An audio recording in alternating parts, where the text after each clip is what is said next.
So here's my video explaining how I did step 8 in the class project. And so starting over here, this is kind of where I started all my work. I created a free body diagram showing that the force of drag and the force of gravity are acting on whatever object I'm looking at. And then in order to find terminal velocity, these two have to be equal, so I set them equal to each other. Plugged in the equation for force of drag, solved for solved for V, and that gave me my terminal velocity. And so I was able to use that in my calculations. But what I did to solve for the time it took to reach my terminal velocity, I took that same equation, but instead of making them equal to each other, I took the force of drag in the positive direction minus the force of gravity is equal to ma, which I have right here. Solve for a, changed a to dv over dt, which I have my simplified version here. This av minus b actually represents my force of drag due to the linear trend line that we calculated in the previous step. And so that's what I have going on here, this AV minus B. That's just kind of like the standard form of a line, like mx plus b.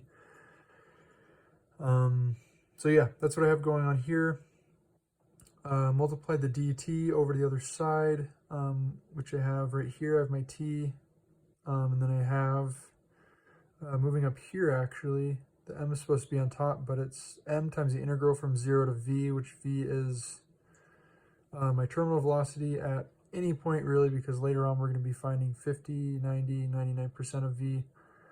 But from 0 to v of 1 over av minus b minus g dv. I solve for that with a u sub. Plug u in, sub everything out. This is what I ended up with. T equals m times the natural log of av minus b minus gm over negative b minus gm. That's my time function. And then for my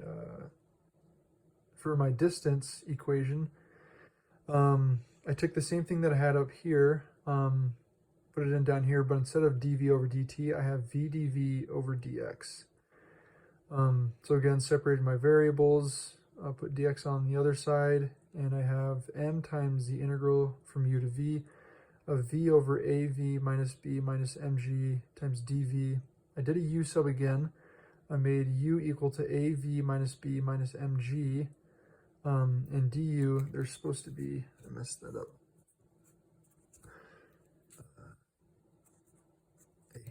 So they're supposed to be 1 over a du equals dv. And what I did in order to get this to equal v, they're supposed to be 1 over a on the outside here. I plugged it into my calculations, but I forgot to write it down here. So what I did for my v, I said u plus b plus mg equals v, because when you put a plus b plus an mg, it cancels out these two, and then we have 1 over a to account for right here, so it gives you v. So u plus b plus mg over u times du. Separated all of those into u over u, b over u, and mg over u. Integrated all three of those separately. Ended up with this equation, plugged my u back in, and I ended up with this, and then this is more accurate because I have the m over a to account for.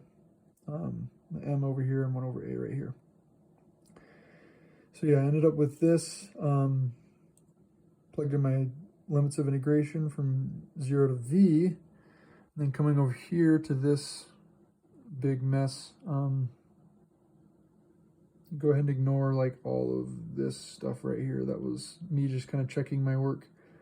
What I ended up with is I plugged all of it in and I got all this. Tried to simplify things, and this is my final equation. X equals ma times av plus bmg times the natural log of av squared minus 2avb. Well, I'll just let you read that.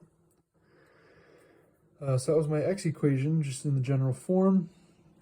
And coming up here, I just kind of plugged everything in Excel and let Excel do all the work. I have all of my shapes here, all of my drag force equations, my A values, my B values, my masses for all those in kilograms, gravity, my coefficient of drag, the cross-sectional area for each one, and then I have my terminal velocity, which I calculated from this equation of my force of drag, not the actual equation of force of drag. I figured I would use this one to calculate it just because it would be more accurate with the information we have.